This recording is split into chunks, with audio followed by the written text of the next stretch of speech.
Hi, my name is Don Dooley. I'm with Gentec-EO USA.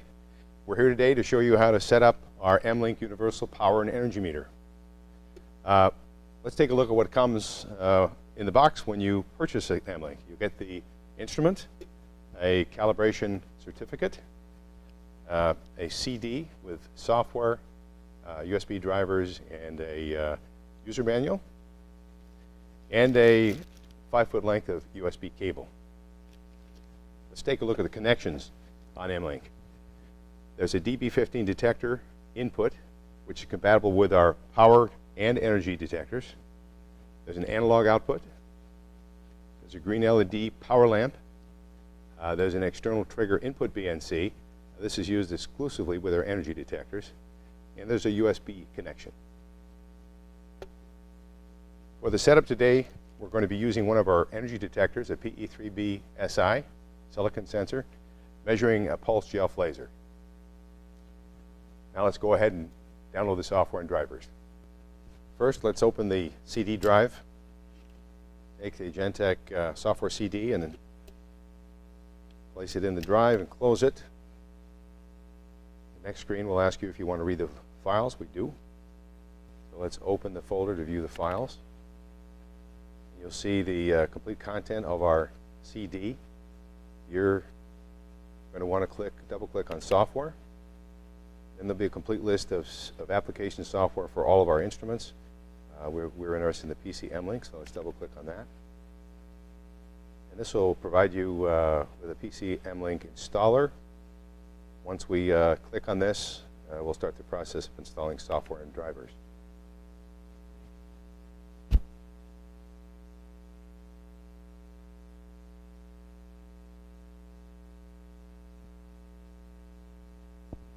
So the installer will provide a series of screens which will walk you through the process of installing our app software.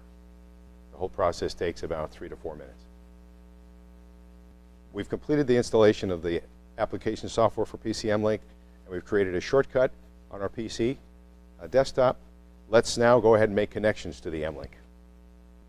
The first step is to connect the detector to the DB15 detector input to M-Link. And then, since we're using a pulsed laser and an energy probe, I'm going to bring the laser sync output to the trigger input connection. And the last step is to connect the USB cable, which will power the M-Link and provide communication with the PC. Now let's bring the software up and make some pulse energy measurements. You click on the M-Link icon. As the instrument's initializing, it'll read the EEPROM content, including model number, calibration factor, and wavelength correction factors. We'll go ahead and maximize the screen size here. And one of the first things I'm going to do is set the wavelength to 1047 nanometers, which is the ELF wavelength. And then I'm going to go up here and turn auto range off. The default starting point is auto range. I'm going to set the range to 10 picojoules.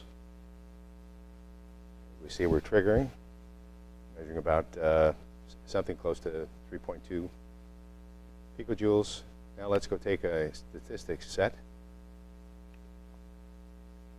We're currently on internal trigger, and we've got a batch size of 100. We're going to start the set.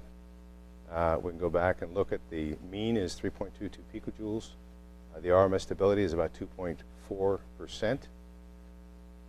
Now I want to show you the advantage of our noise suppression feature, which is extremely useful on the lower 2 ranges of the instrument. We're going to pick 128 pulses as a sample. We're going to take advantage of the external trigger, set the instrument to external. Now we'll take a data set. You can see the reading is just slightly lower, 3.24 picojoules, but our RMS stability is 0.07, a substantial improvement. This basically increases the accuracy and repeatability of your measurements. Hope you found this M-Link Quick Start video useful. If you have more questions about this software, you can take a look at the user guide on the CD, or you can visit the Gentec-EO website and look at the detailed M-Link demo video. Or give us a call. We'll be happy to answer any questions you have about the instrument or the use of it.